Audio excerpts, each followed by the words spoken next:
Okay, it's about time. So just a brief housekeeping. Because of the virtual meeting, so if you're not talking, I really appreciate if you mute your mic. And in this one, there will be, in this session, there will be first two, there will be a presentation. After that, there will be interactive survey.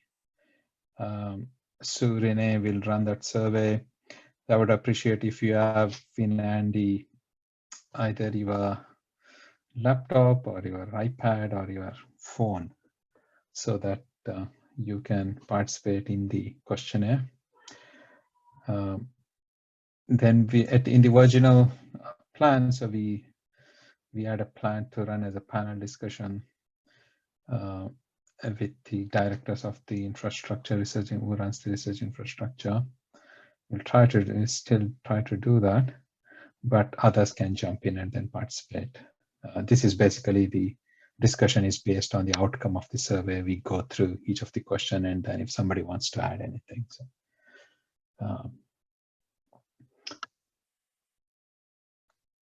and if somebody wants to talk, you can raise your hand. I think you can see in the on your name, there is a raise hand. You can raise your hand.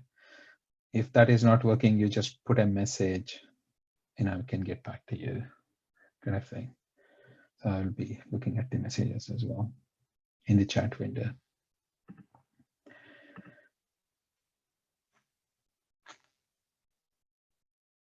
Okay, without wasting much time, I will hand over to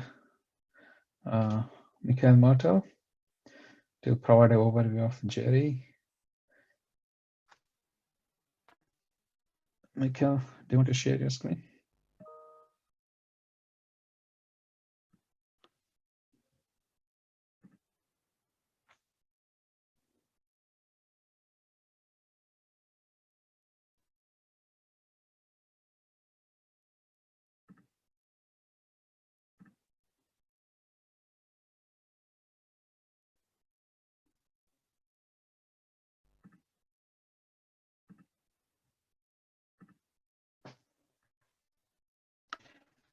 Hello, Michael, can you hear me?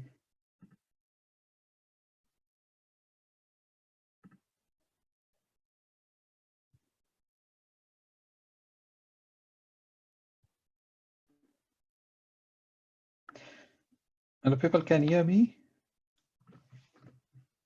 I can hear you, Guru. Okay, cool. So, Michael, can you? Yes, we can. Okay, so thank you. Yes, I can. Thank you. So I lost don't know touch what with the Michael. question was, but I'm here, Baba. So Michael was, I asked Michael to start his presentation. I can see him, but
looks like we lost Michael.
Absolutely no response from Mikkel. So, I'm in now.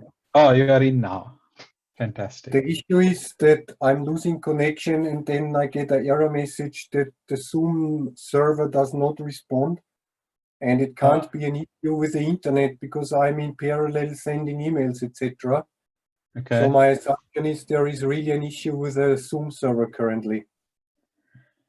That's At least, for our sub node, maybe here in Austria. I don't know. Okay. Yeah, maybe it's everybody's working from home. So Yeah. Yeah. So do you mind sharing a screen, start a presentation, and see how it goes? Yes.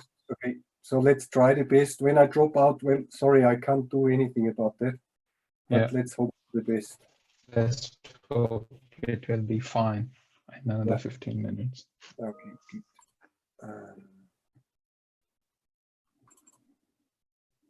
So can you see my screen? Yeah. Good. I'm going in presentation mode.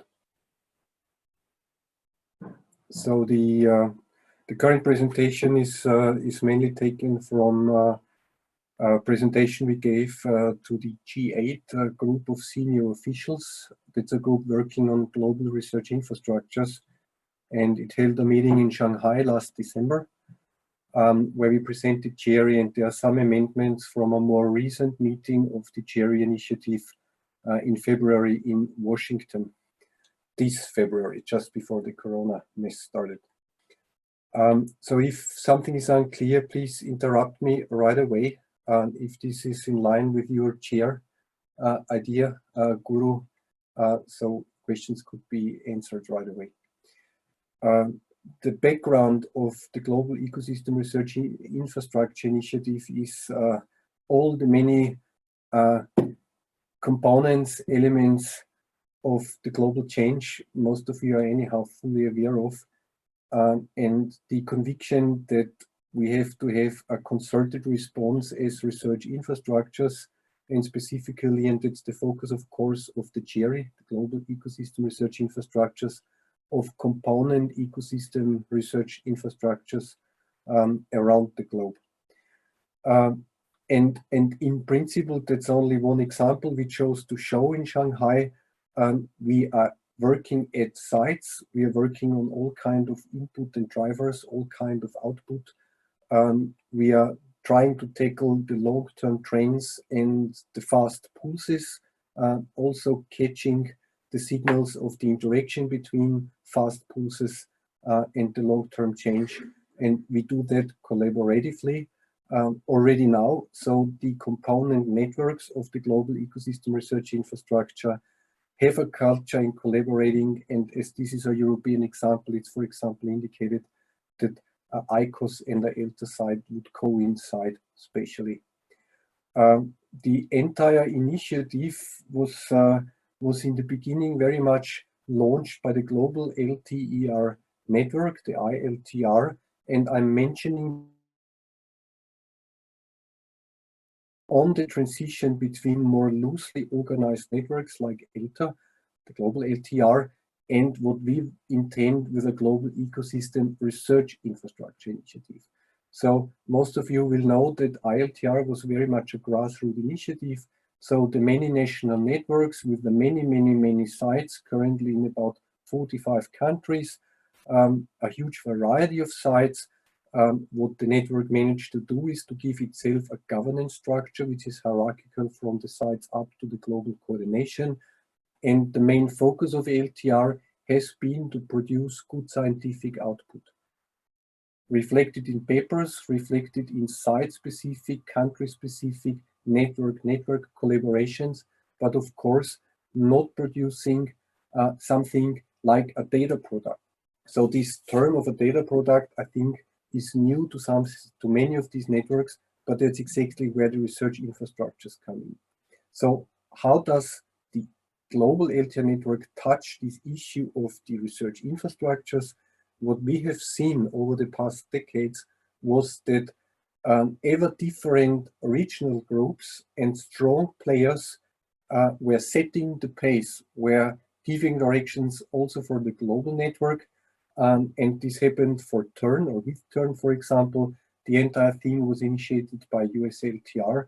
And more lately, we have seen some also tool-related inputs from the European regional group. And these rotating leading contributions from technically leading, conceptually leading countries and regional groups were, for example, reflected in the global registry of sites. So we have a global registry where all these elements are registered and certain metadata can be downloaded, shapefiles can be downloaded for each and every site. With this asset, we were asked, for example, and that brings me to the necessity of something like a GERI. We were asked to become part of the GEO, the Group on Earth Observation, as one of the participating organizations, just like ICOS, another partner in the GERI initiative. And actually, joining GEO brought us to a very clear understanding what the deficiencies of a network organization are, namely that ILTR is supposed to be a broad-scale in situ data provider, but if you look into who actually can systematically provide data, interoperable data, it's the main components, these leading parties in the ILTR network that can technically do that. And for the vast majority of the national networks and sites, that's not true yet, even though ILTR is a nice platform, for example, to think about the future global terrestrial observation system. So how are these deficiencies described in a more structured way?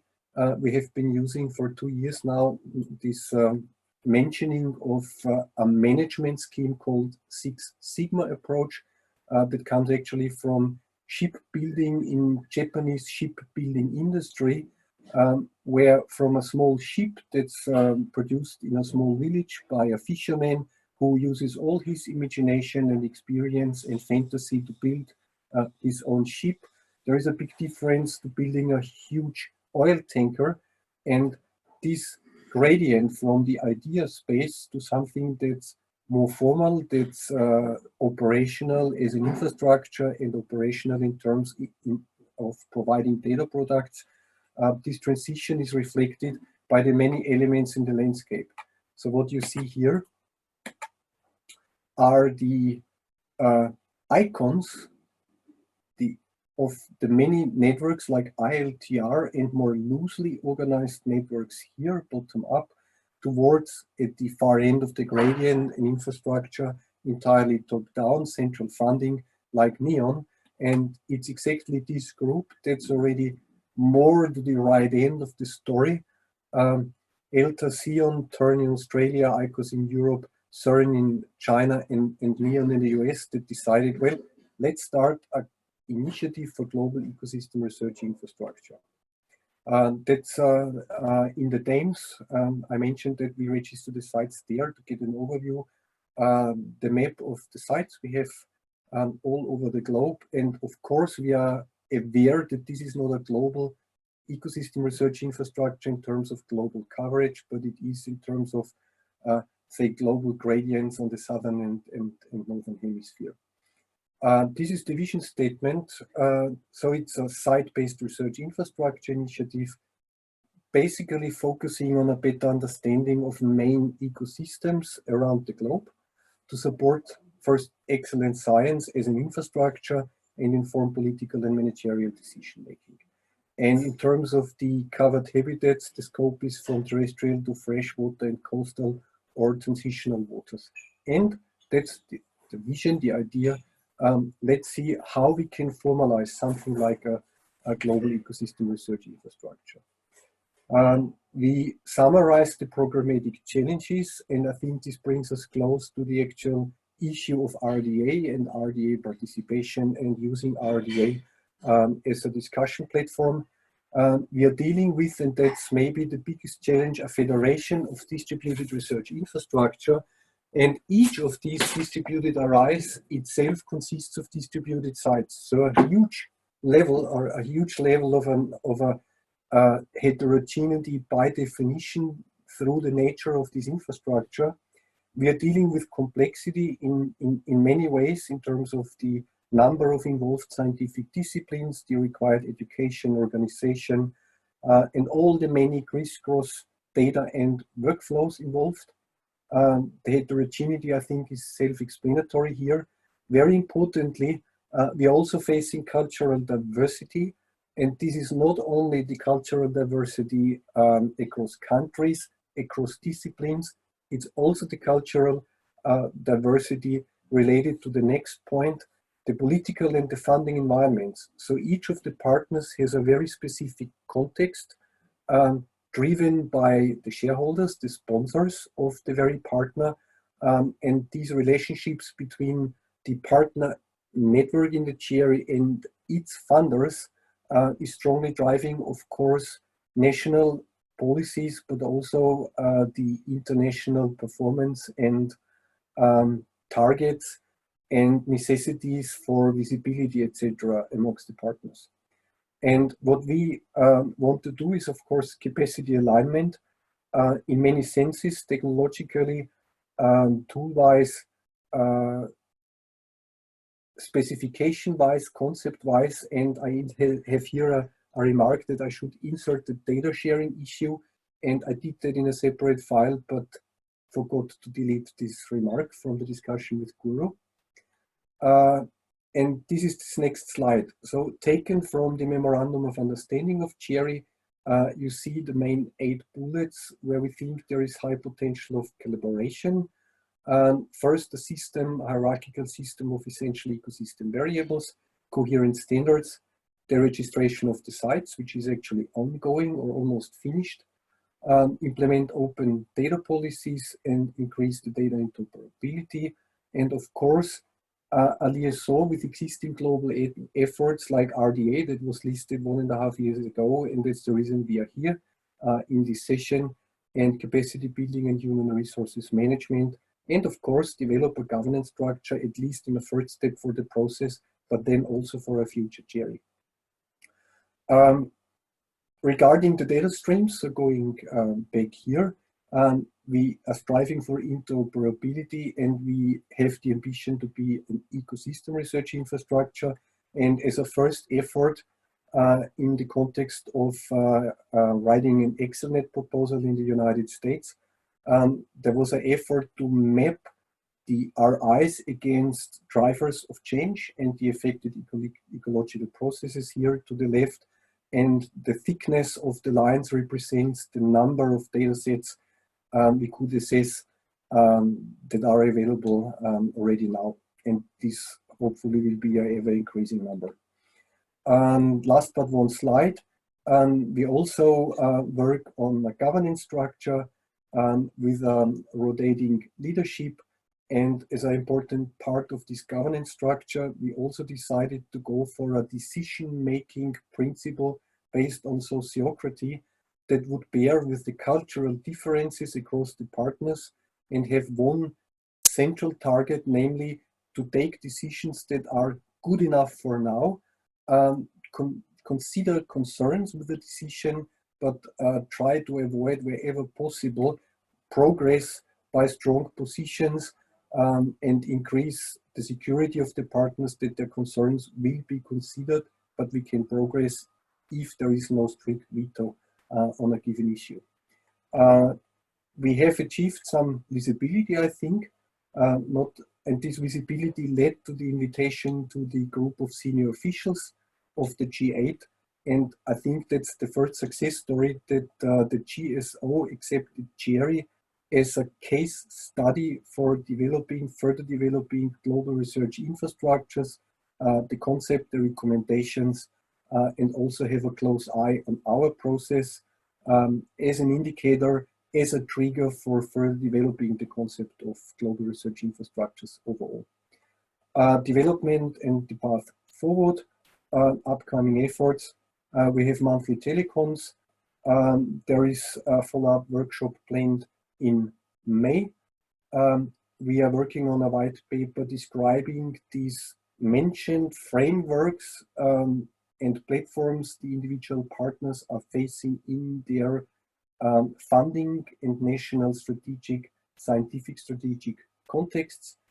the full signatory or the full set of signatures under the MOU should be available in June 2020.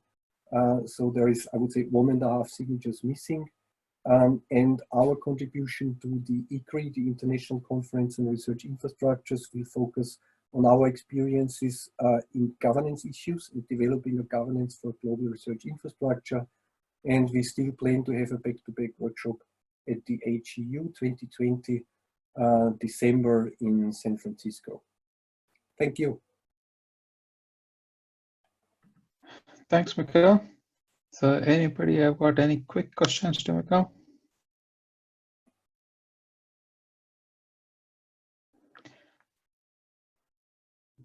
No? Okay, so the next we will go to... Shandor has a question, Guru. Oh, okay.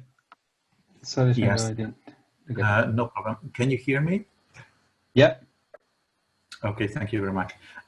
There was in your chart, in the organization chart, a part which is speaking about data harmonization. Can you speak about it? What's the goal here? It's a kind of common data model description, or what do you want to achieve there? Well, I think the data harmonization is a multi-step ambition. The first step, of course, will be to have a hierarchical system of essential ecosystem variables.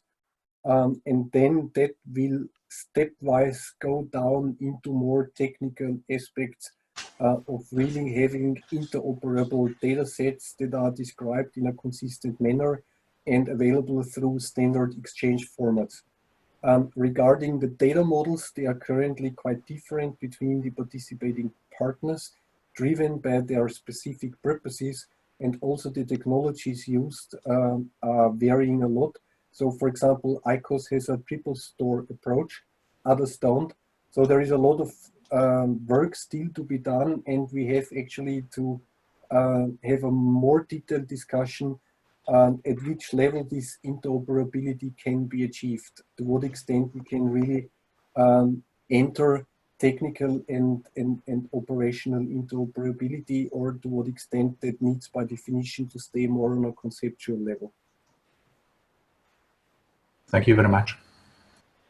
Okay, so Barbara has got a question. Are you aiming for becoming a working group or interest group here? You understand me? Yeah. Yes, that's to be discussed by the end of this session. For the time being, GERI as such is only one element, maybe in a global landscape, that should be presented here. And yeah, I give back to Guru. Yeah, sorry, just because if you mention it's a stepwise process, a working group is 1.5 years, yeah, and then you would need another one. So just it's also a time issue. Okay, thanks, Barbara. So the next presentation is about the providing a perspective from, in an Australian perspective. So we have a number of research infrastructure in Earth and Environmental Science. So Turn Director Beryl Morris and then the OSCOPE Director Tim Rawling will give a presentation. So Beryl, you want me to run the slide? Yes, please, Guru. Okay.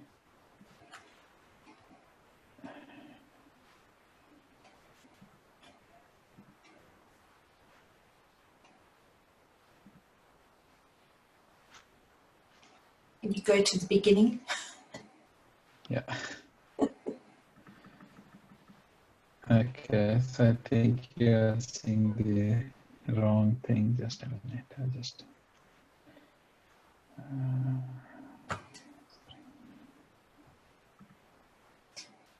Okay, Beryl, the floor is yours. Thank you, Guru. So what I'm going to do is tell you about a forum that we have in Australia that allows our research infrastructures to have one voice. So first of all, I'm going to tell you a little bit about the national research infrastructure set up in Australia and how it's driven by the Australian infrastructure roadmap, and how we have a cluster of earth and environment research infrastructure facilities, and then the forum that allows us to work together and how that links into the GERI concept and anything else that we need to do in Australia. Next slide. So first of all, in Australia, we have a roadmap that designates what pieces of infrastructure are going to be designated as national research infrastructure. And there are 9 focal areas for research infrastructure in Australia, and I've highlighted as number 6 the Earth and Environment Systems area for research infrastructure, and I'm going to talk a bit more about that one, Guru. And here we have a slide that shows pretty much all of the different research infrastructures in Australia, just through all their logos, that the Australian government puts funding into. So it's a large group. And as I said, they're broken into clusters to indicate their focal area. Next slide. In the Earth and Environment Systems infrastructure area, the government's intention of the group of infrastructures that work in that area is to provide integrated observations and predictive modelling capacity and new high spatial and temporal resolution of data for research and industry, so that we get more timely adaptation to changes in our environmental system. Next slide. It's the way in which the funding is handed out in Australia, a series of grants to a host of different capabilities. And so we have an Atlas of Living Australia that provides species occurrence information based on the collections in herbaria and museums across Australia. And so they bring it all together into one place. We have the built environments of Australia, the urban environment that's under AURIN, which is the Australian Urban Research Information Network. And that has a lot of crossover with the other infrastructures. We have Bioplatforms Australia, which provides a genomics capability, and that's particularly important in the area of Earth and Environment Systems, because they provide the genetic biodiversity information that's necessary for the story about the environment in Australia.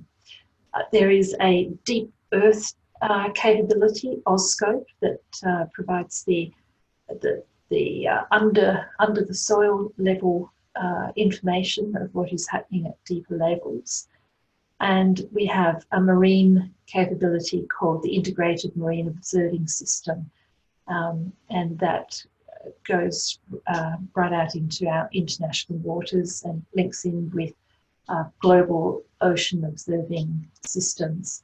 The terrestrial ecosystems are covered by TERN, which I look after, and Guru's in, and several others who are on this meeting. And we monitor changes in ecosystems across the land part of Australia. And then we have a whole lot of enabling infrastructure that cuts across all of the observatory type groups, the e-research type capabilities, the national computing infrastructure, the Australian Research Data Commons, the PAWSI capability. And those government-funded projects all intersect with government departments such as the Bureau of Meteorology, Geosciences Australia, Australia's major research entity, CSIRO, etc. So you can see that it's a very diverse group of capabilities in Australia, and that presents a problem, of course, of do you have to go and talk to all of those, or do they have a way of binding themselves together in some sort of social architecture? So, Guru? And this is where we get into the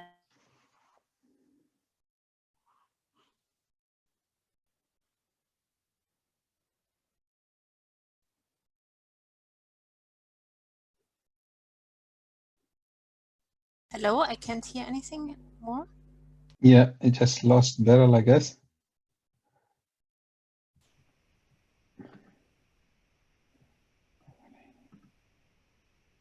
Am I back yet? Hello. Yeah, you're back Guri. now. Oh, thank you very much. So what we recognise that not one of our government-funded research infrastructures completely provided the answer to everything on Earth and environment systems. We were all very focused in particular domains, and so we felt that in order to intersect with international bodies, etc., we needed some sort of forum to address complex issues that involved all of us. So the National Earth and Environmental Scientific Facilities Forum is not only the grant-funded research capabilities of Australia, but it also includes membership from those government departments that I mentioned, Geosciences Australia, Bureau of Meteorology, CSIRO, and anything else that actually contributes into this Earth and Environment group. So we have an ability to get common messages, to align our work, to collaborate on projects, to provide a completely rounded data access for Australia in this area, to share knowledge amongst ourselves so that we are fragmented and duplicate. And we feel that that provides a national and international benefit. It's particularly important when it comes to providing one voice on very complex issues that relate to society. Guru? So when it comes to GERI, we have the dilemma that the GERI group is complex enough. It's the observatories and long-term research, ecological research from a number of countries and continents.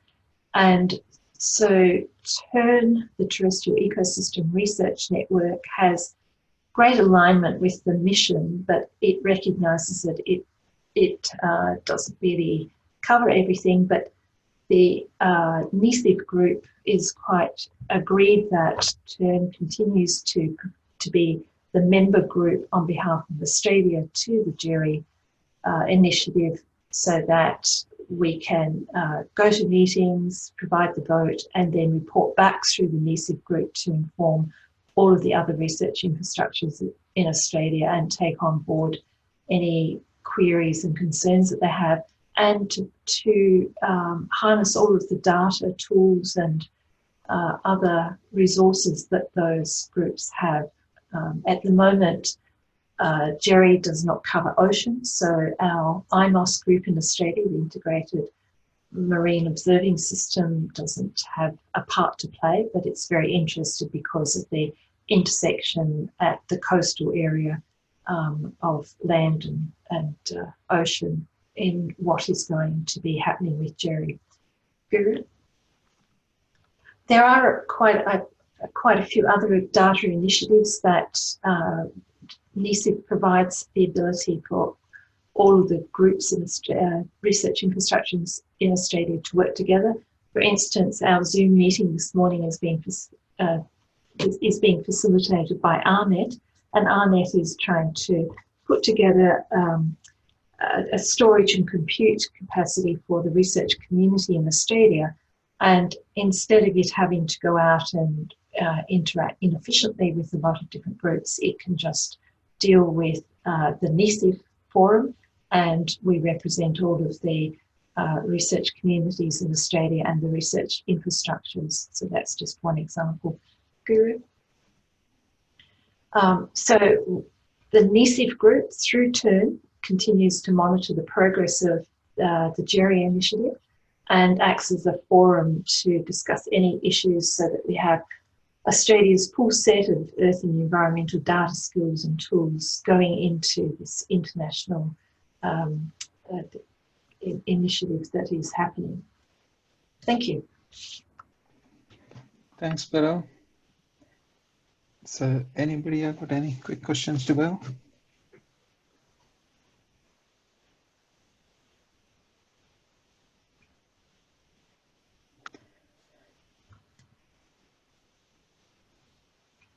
Okay, so I didn't see any hand raised.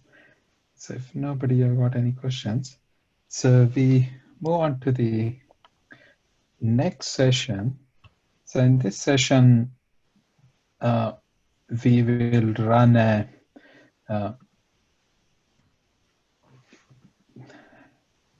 just a minute, sorry. So in this session, basically, we will run a interactive questionnaire. Sue Rene will run this. So there are about 7 questions. So we run through Mentimeter. If everybody go to the www.menti.com and then enter that code, and then Sue will run the questions. So basically, there are 7 questions. So we put it basically asking a question on the interoperability and the different aspect of the interoperability. And then we run through all the questions, and then Sue will have a results in the end, and then we will have a bit of a discussion about that. And then we discuss the next step, what we can do as part of this. So everybody got into the Mentimeter?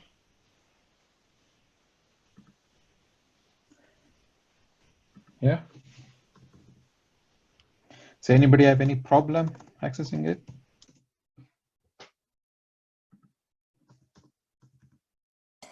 Oh, good. Okay, thank you. Okay, so the first question, so is what are the goals for the interoperability in GERI? So you can have a multiple answers you can select. So we'll give you 30 seconds for this one.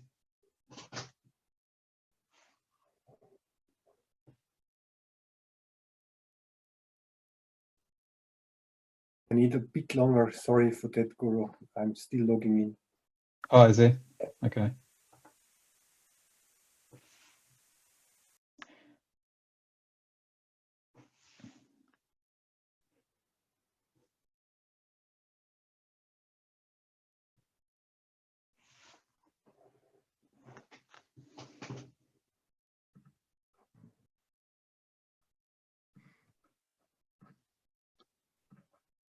Looks like some people have managed to log in now, so that's good. Okay. Most of the people have logged in now. Got 5 responses now, so yeah, it's working now. Okay, cool.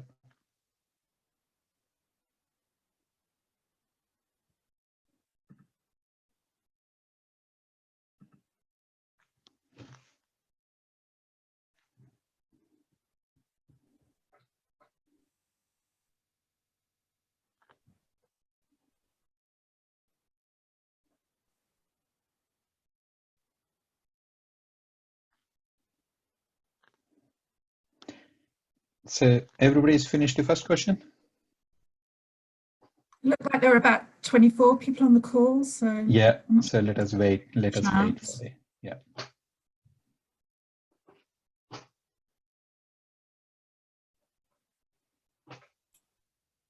Guru, just a question. Is there a way to make us see what the answers are at the same time? Or is this not possible? No, we will do it later once Okay. we finish everything, and then we go through the answers. It's certainly possible, but I've found in previous sessions that it can bias the results. So it's better to hide them and then let people give their answers and then show the results.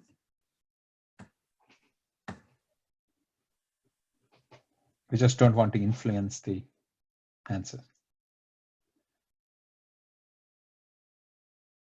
We're almost there. So anybody who is not participating in this, because we have 24 participants, we have only 18 answers finished. Is anybody is having any problem in accessing this?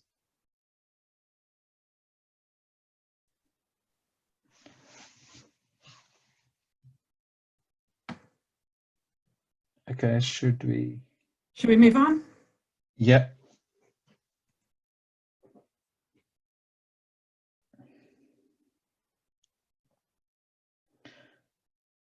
So the next question is, so basically, it's the same thing. So are there any other goals for the interoperability? Which one? There was a lot of options there. Were there any other things?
Has everybody had enough time now? So can we wait for a minute? It's still Yeah. 14. Still 14. So we have 24 in a core. Mm-hmm.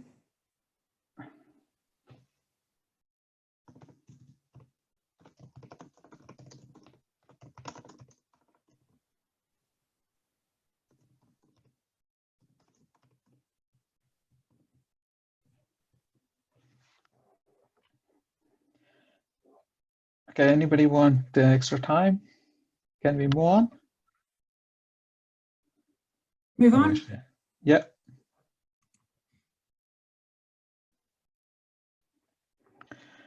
Okay, the next one is the barrier for the interoperability in the research infrastructure.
Okay, can we move on to the next Yeah. question? Okay, next question. So this one is again the same question. You can, if there is anything you think that should be there, which was not in that menu, you can add any of the things.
Okay, anybody want more time? A bit more, please. Okay.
Anybody want more time?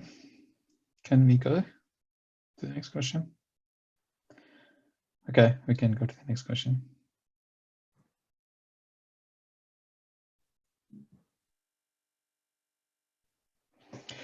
Okay, so the next question was the what are the challenges for making data interoperable?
Okay, should we move to the next question? Yeah.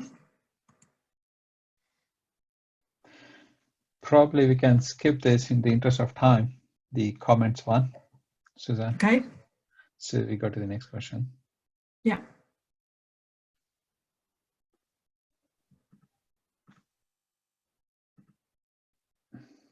Okay, the next question is basically what are the challenges for finding data across the research infrastructure?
Okay, can we move on to the next question? Yeah, that's a comment one as well. Do you want to skip that Yeah, again? yeah, we skipped this one.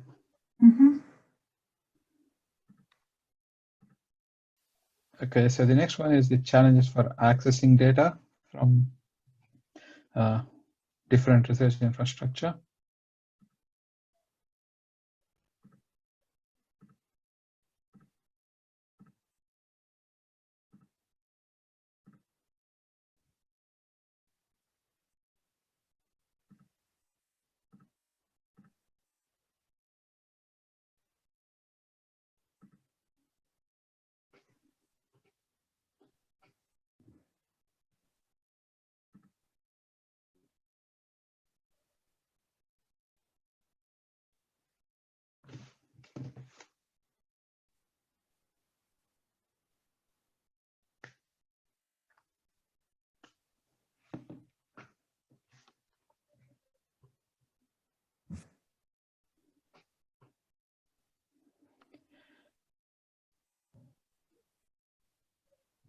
Okay, can we move on to the next question?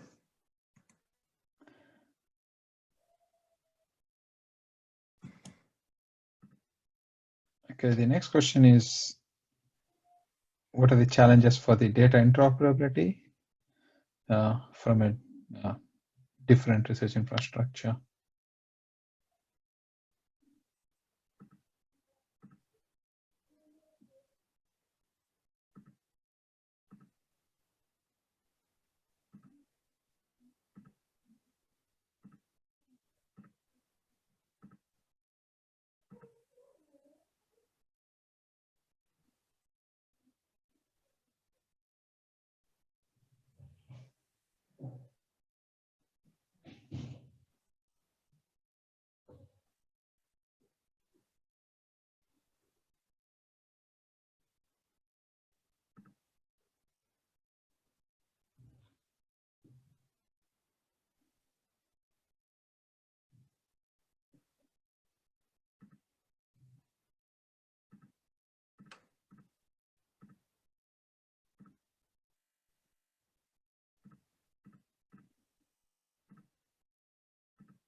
Okay, can we move on to the next question? I think that this is the last question. Yeah. So this one is the challenges for the data reusability from a different research infrastructure.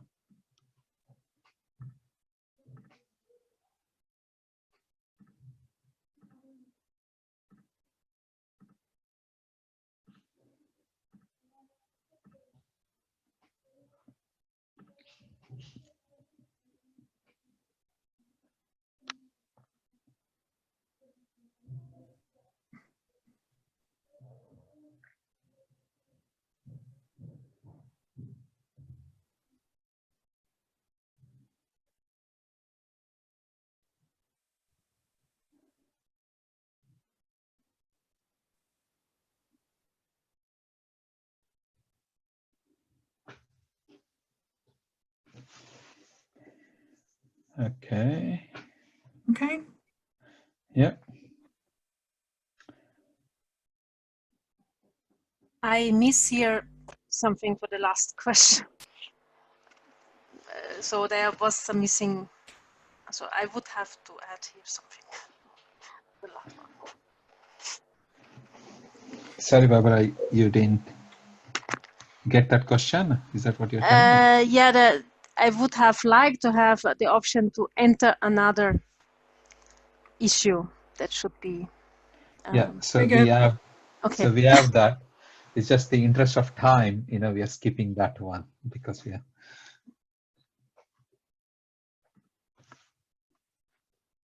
So we can give an opportunity for you to enter.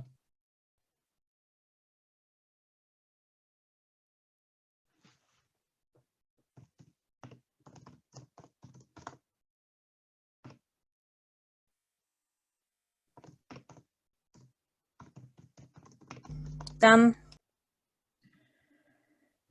Okay. So anybody want any bit of a 30 seconds more? If anybody wants to fill this,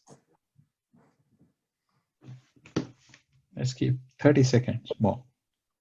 Mhm.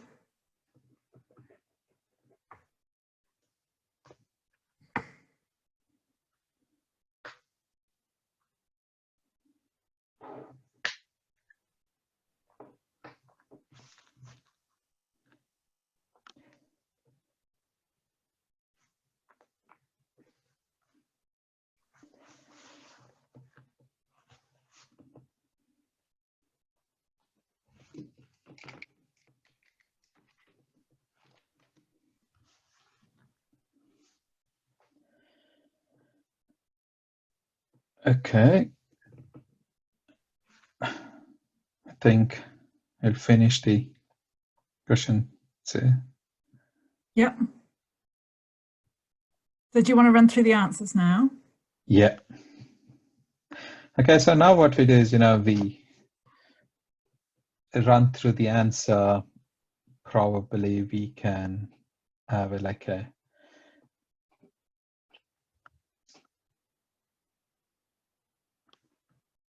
Here we go. Here's the answers for the first question. okay. So do we get the voting there? The number of people enter that? Okay, I've gone back to the first question now. So we had 22 people answer that question. Yeah. Okay, so quickly, the Michael and Beryl, so you two run the infrastructure. Any comments about this? I think that looks as I would expect it to, that we do want to share the data. That I'm glad that's come out as number one, and that the common data and metadata standards, obviously that's going to help achieve number one. So that's good. So Michael, any surprises from your perspective?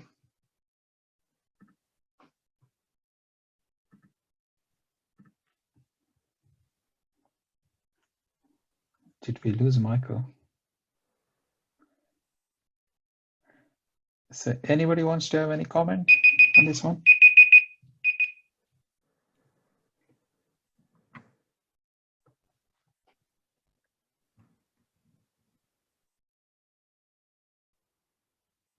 Huh? Okay, can we move to the next question then?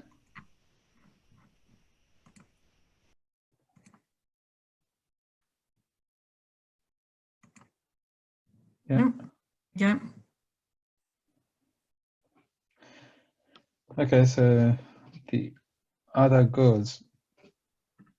So the comments.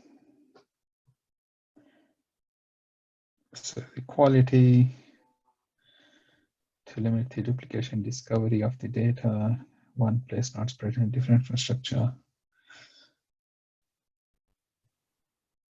Standard observation related methods. So there was, I saw there was one on the iAdopt. Probably Barbara must have written that.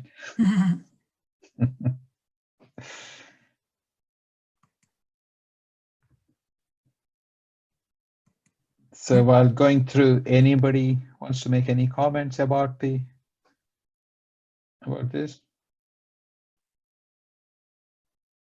So there was one on the vocabulary. They talk about the vocabulary and then the ontologies and data models. And the other one is the good one is the connect to the core data. And that's a really good one. So Beryl, from your experience, are there any good standout comments did you notice?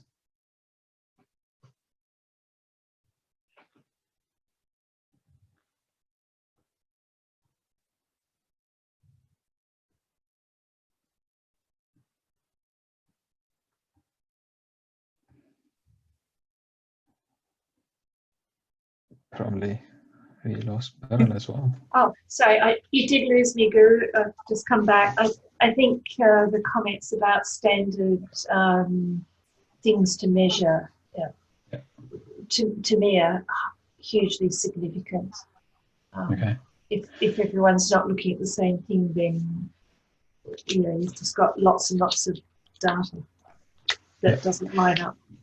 Yeah. So Leslie is in the call. Leslie run the IG group on Earth and Environmental Science. Leslie, anything in this or on the similar line with all your experience?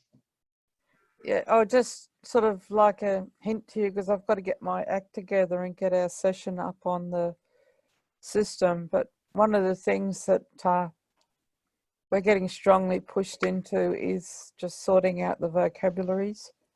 I mean, even if we can name what vocabularies are out there, but also to then develop like a 5-star rating similar to the 5 stars of what's his name, Tim Berners-Lee. Like a vocabulary is just somebody's crazy list that they've made up versus a 5-star one that's governed by an international science association, has proper, in a controlled namespace, that kind of thing. The thing that makes the vocabulary reliable, and more importantly, because a lot of vocabularies don't have definitions. Yeah. So that's something that I think would relate to this. Okay. Okay, so we go to the next question.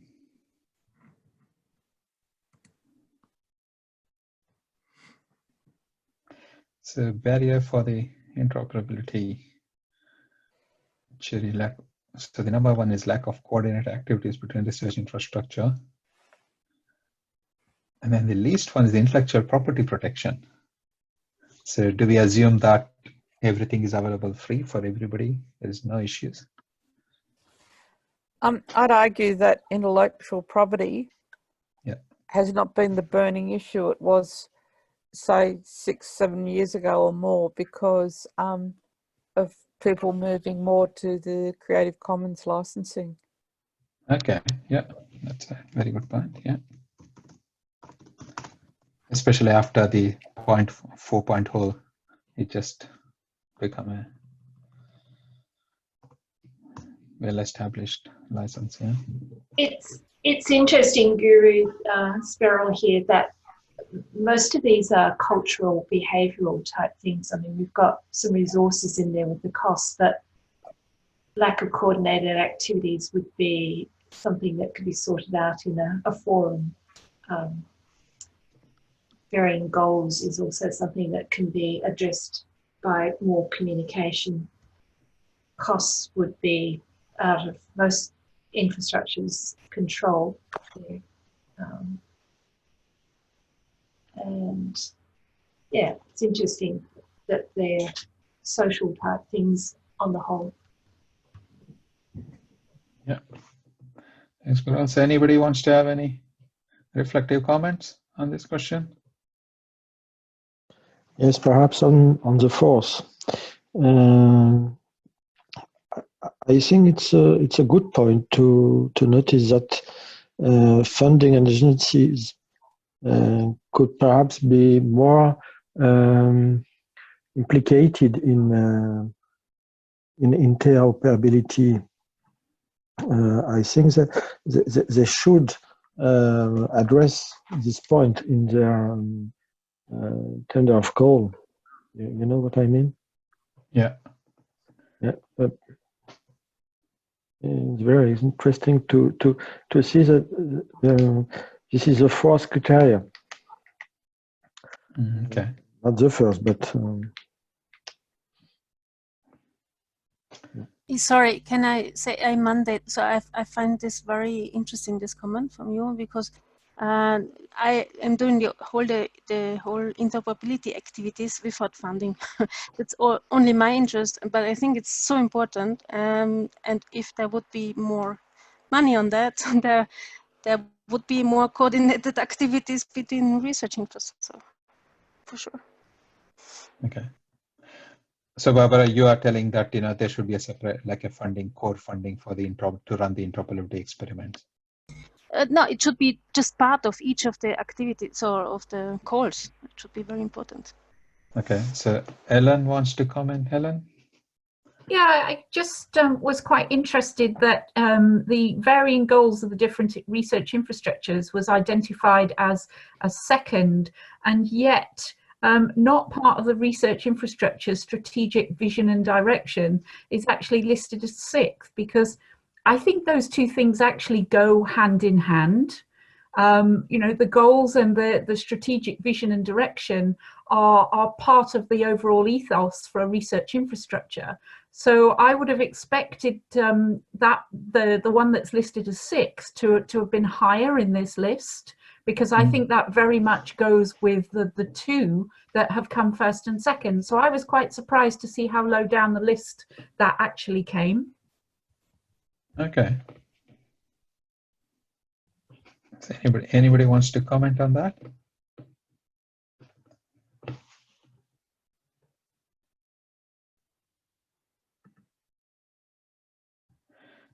Okay, so can we move to the next question, please? So this is a comment one. So interesting to see. Sorry, perhaps one more thing to say about the previous slide. Yeah. But perhaps we have to couple the third and the fourth, because when the costs are great, you have to deal with the agencies which fund the project. So yeah. the BoF could be so coupled, perhaps. Okay, yeah. And in the comments, there's a fair bit on the culture thing. So disciplinary practices, I would consider that as a culture. So it's interesting to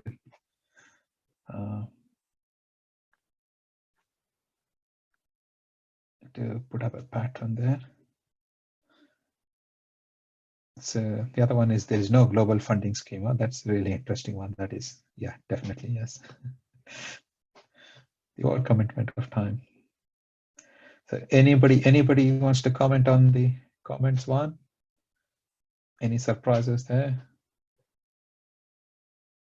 I think, if I can say something, if you have already invested a lot in interoperability with a new research infrastructure, there will be not a lot of willingness to redo everything to get aligned with others, because yeah, it's a huge effort to do. So it could be that this is a barrier for others. So I experienced this in every fair. There's one as a research infrastructure which did a lot already, and they are happy with themselves. They are not so interested in connecting with others. Okay. And GERI, it's Carol here. I think when you examine those responses, they do form some clusters, and I think that the idea of the funding / resources / time, I mean, they all point to the same sort of thing. So I think that's put together, you'll get quite a strong pattern. Yeah. So what we'll do is, we will do a bit of analysis and put it into cluster and share with the group. So for that, I really appreciate if you can fill your details so that we can email everybody. We don't want to miss anybody when we email all these things. So all this, will be emailed back to the participants. Yeah. So can we go to the next question, please?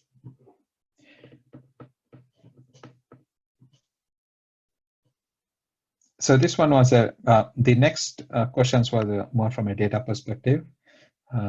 So this one was the challenge for making data interoperable.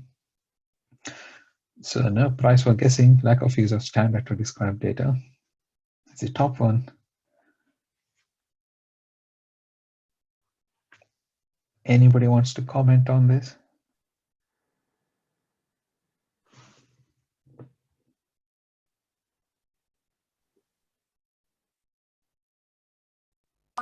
GERI, I'm interested, do you actually agree that there are that people don't use standards?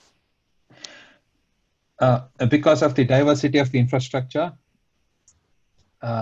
because in some standard may not be understood by the other people as well.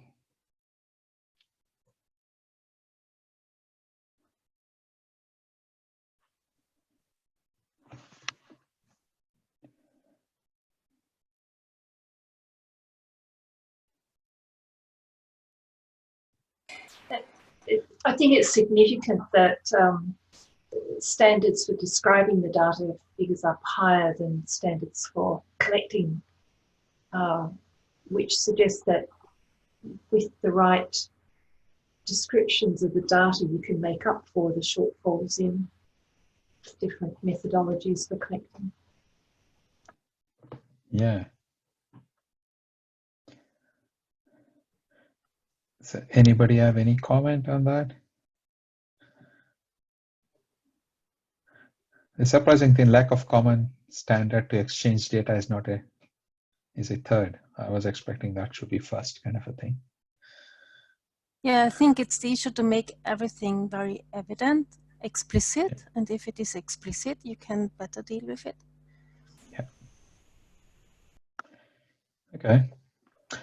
So can we go to the next question, Sue, please? Okay, we can skip this. Only one. Okay, so the next question is the challenges for finding data across the research infrastructure.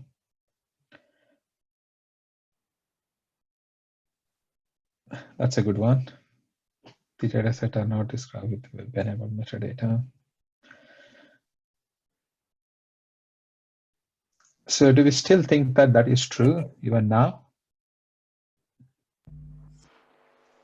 So I had problems with web-enabled metadata. What is this exactly? Is it not the same as machine-readable data or metadata? So it's basically, it should be available. If you search somewhere, it should be available on the. Yeah. Okay. So yeah. Web-enabled is then machine-readable metadata also. It may not. Yeah. Yeah. It is also, but it may not be a machine. At least it's available somewhere on the website. Okay. If somebody puts a data somewhere and no way I can find it, it's hard. So anybody wants to comment on the result? I think that first point, the web-enabled metadata, is even more important if you look at age groupings of the researchers. So I think that emerging researchers are so much more used to using Google searches and things like that. And so if we want them to develop their research careers, we have to really get into this space properly. Yeah.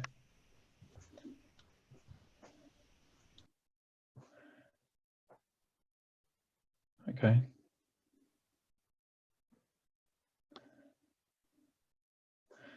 Yeah, Catherine, yes.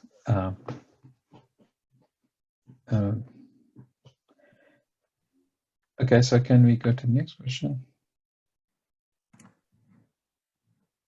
Probably we can skip this.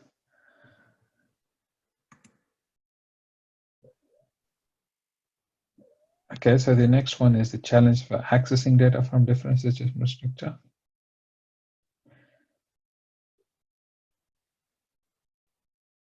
So the top one is the lack of well-defined services to access specific types of data.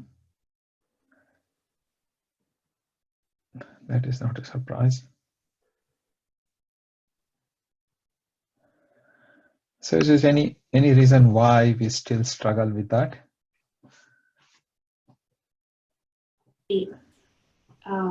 People, services.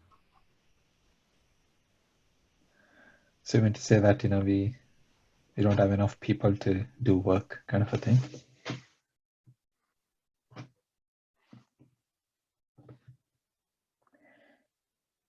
So anybody wants to comment on this?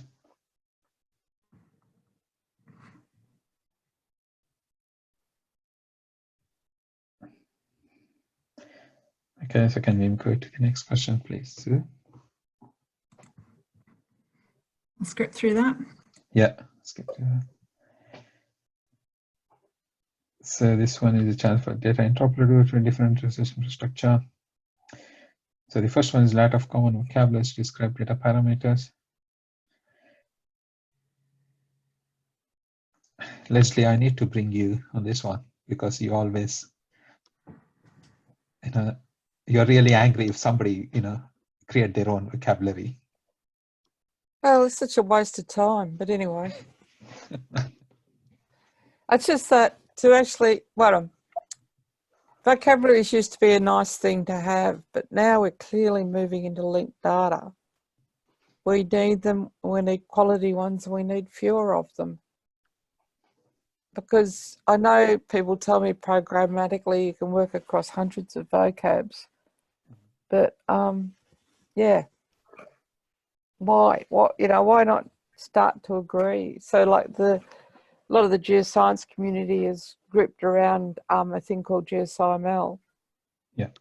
And I think there is evidence of the science communities, and that's part of the work I've been doing with CoData, to try and get the science unions engaged, because they are the scientific experts. And so, I mean, there's vocabularies about your scientific content. Yep. So Barbara, you work in this area for a fair bit. Do you want to comment on this? Yes, we are really trying to achieve this, to reuse what is there, but which works well. And this is what we are trying to find out. What are the best patterns to reuse and to build an interoperability framework, but not by building something new, but just by connecting what is already there. So, and it's quite a big group and it's quite active. Yeah, and I hope that. I think the thing that's needed is some best practices around for what is a good vocabulary, how do you build it? But more importantly, that we can also start to, as I say, do a 5-star rating, where we could start to tell people, well, use that vocab, but the funding ran out of it for it 3 years ago, and the principal person looking after it no longer works in this area. It's not likely to be around. Yeah. Versus the ones that have solid backing of the science unions, or committed funding for 4 or 5 years out. So Leslie, is that there should be a bit of a flexible governance model in whichever the standard? Because from fair bit of my experience, there's a fair bit of a rigid governance model. It takes so much time to get any consensus in the community. I think once you've got the one thing established, then there's a few groups around who, like, someone wants to add a term, and there's just say, 4 or 5 people say, yes, you can have that term because it's not in the vocab. It's not too hard to do. Yeah. But you need some governance of the addition or subtraction of terms, because otherwise it gets out of control. And there are a lot of people around in the world who can't spell. And so your vocabularies get cluttered with erroneous terms. Yeah. So quickly, I want to get a comment from Dimitris. Dimitris, you have written a couple of papers on the data integration, and you run a IG. You used to run an IG on the biodiversity data integration. Any comment on this one?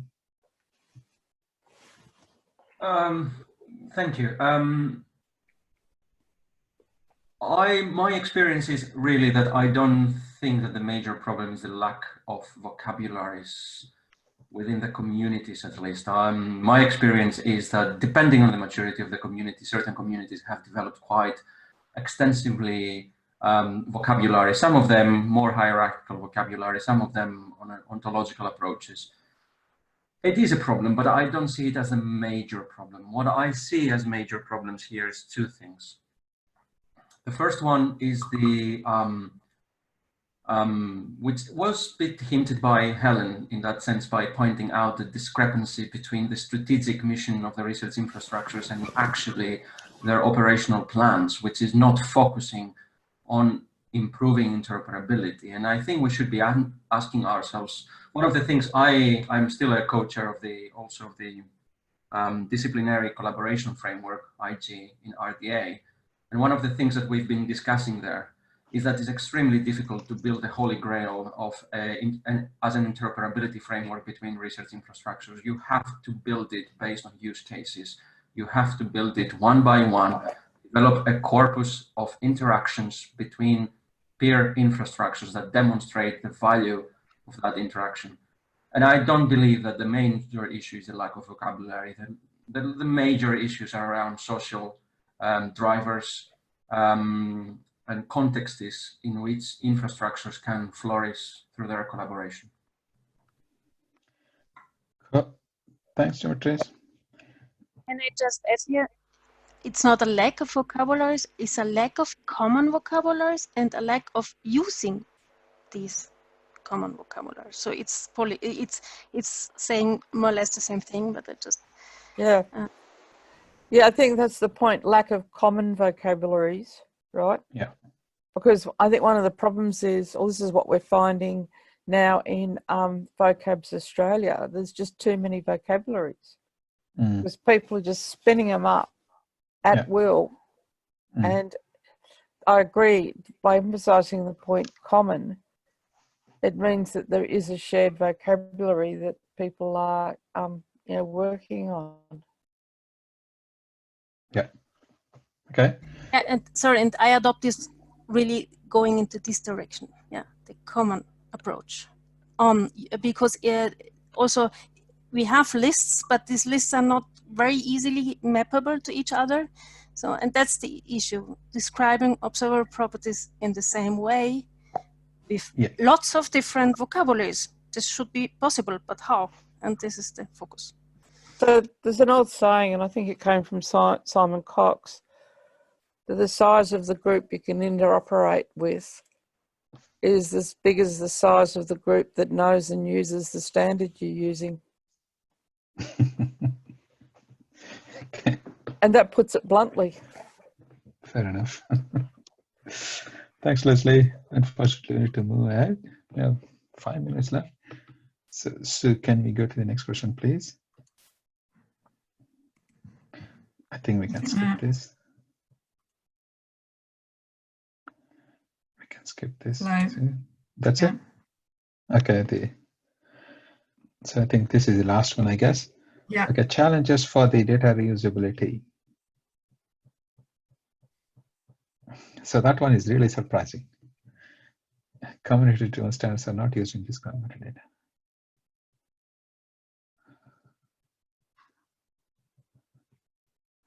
Anybody wants to? I don't find that surprising at all, because that comes back to, again, what we said. It's not the vocabulary of the individual, it's the community. Okay. And it's the community using an agreed standard is where interoperability works. So if you look at, say, the seismology group with their seed format, they've been interchanging data for a decade, and the crystallographers go back to the last century. Right? But other groups, it's just hopeless. They can't even share. Like, I know there's one topic which I won't raise in Canberra where there's 3 different groups working on it, and they can't share their data because they won't agree to a standard. Okay, yeah, that's interesting. Bad. Well, Bad, yes. The answer is very similar to a thread that's going through all of these, that we can solve the technical issues somewhat, but can we solve the communication and social issues? Yeah, so I think Demetrius wants to comment. Demetrius? Yeah, I'd like to add on these comments to say that the research infrastructures, because we're talking about interoperability of research infrastructures, are predominantly community-driven activities, initiatives or organizations. And in most of the times, they do represent the common knowledge and understanding of how they need to describe and data as they come within their community. So usually they adhere to community standards relatively well. Not all of them at the same level. There are always exceptions, but I would say that relatively they correspond to the community practices. So when we want to talk about cross-research infrastructure interoperability, and especially cross-domain one, it is extremely important to think about, and I fully agree with the comments before about the lack of common, or I would say mapped vocabularies in that sense. Whose responsibility is it to really develop those interconnected or interchangeable vocabularies that allow this interoperability? And if you think about it, the only driver we can think is the scientific use, because it's only through the specific scientific use, the specific scientific case that requires the interoperation between infrastructures or the linkage between data sets from those research infrastructures that is the driver between creating this kind of mapped knowledge. So I think it's important that we identify those use cases. And I'm not very convinced that we really have found very strong scientific drivers that say, I really want to connect data from that infrastructure to this infrastructure. Yeah. And there was no way of doing it. So yeah. I'm a bit provocative here, don't throw stones immediately at me, but I'm trying to say that it's extremely important that we give this role first and most of all to the scientific community to drive forward the need for developing this kind of mapping exercises between community-based metadata standards. Yeah. Okay, so just in the interest of time, we almost finished the time. Two agendas needs to be go through. So one of the things we wanted to do is we don't want to start anything as a separate thing. We want to align with the existing interest group and then the working group.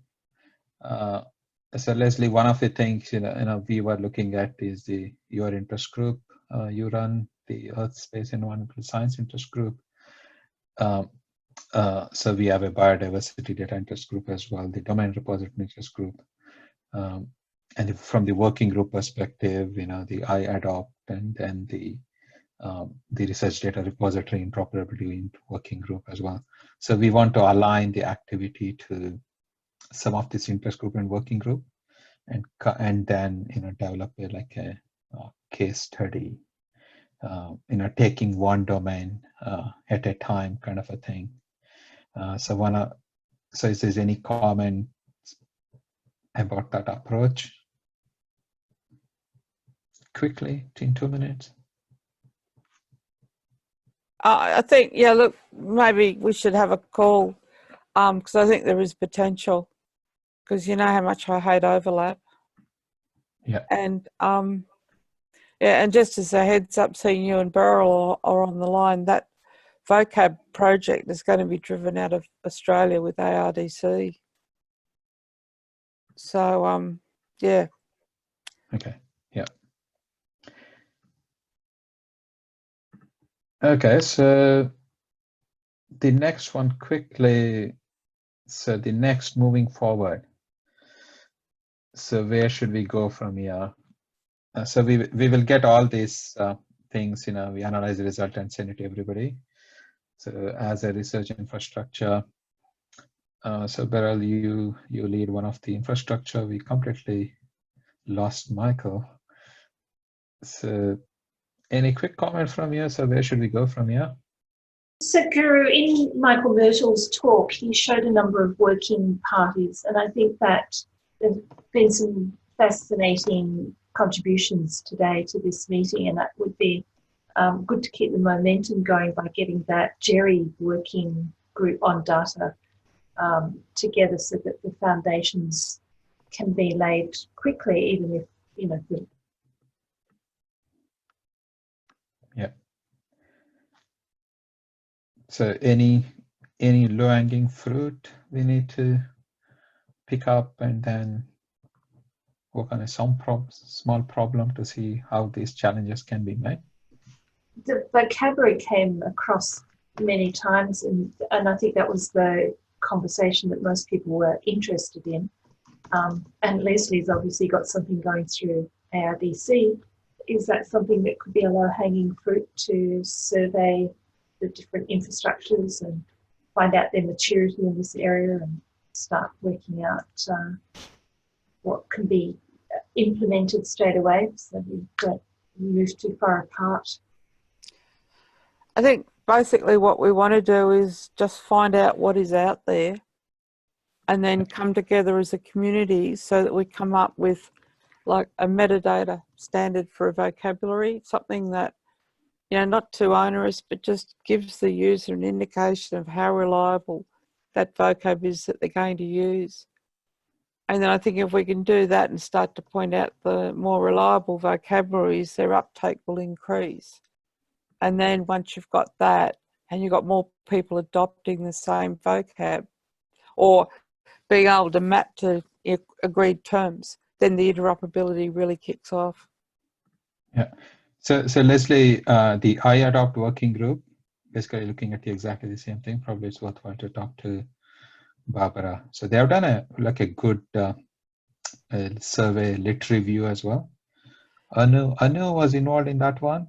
You know Anu very well, I guess. Yeah. Yeah, I've looked at that survey. We're just trying to take more a different perspective on not so much the quality of the vocabulary, but the governance of it, you know. How long is it going to last? Who's behind it? Who's endorsing it? That kind of thing, which is more the social aspects of the vocab rather than its actual content and technical quality for usability.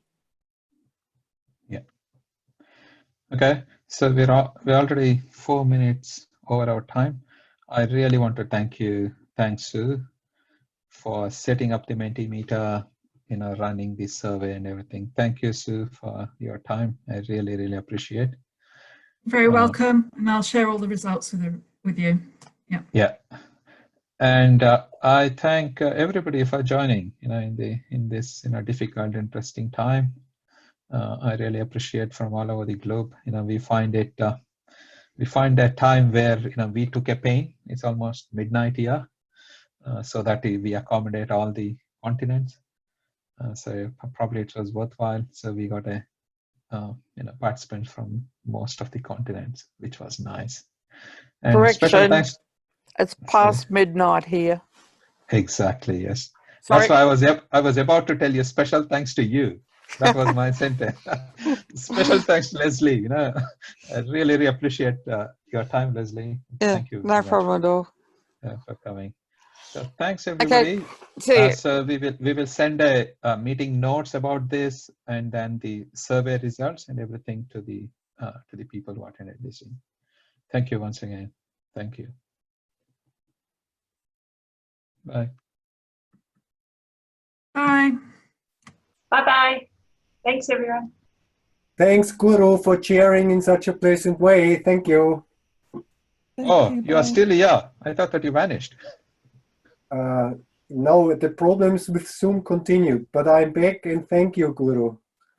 Okay, thanks, Michael, for giving a talk and everything. Thanks, Bara, for giving a talk as well. Thanks. Bye. Hi, Guru. Mark here. Yeah. Guru, I did take some notes and I will send them to you. Yeah. You'll need to take a look at them and just check a few things before you send them to the group, though. Sure. Yeah. Cool. Okay. Thank you very much, Mark, for taking notes. You're welcome. Thanks. I thought you did a great job. Thank you. Thanks. Okay. Good night. Okay. Good night. Good night, everybody.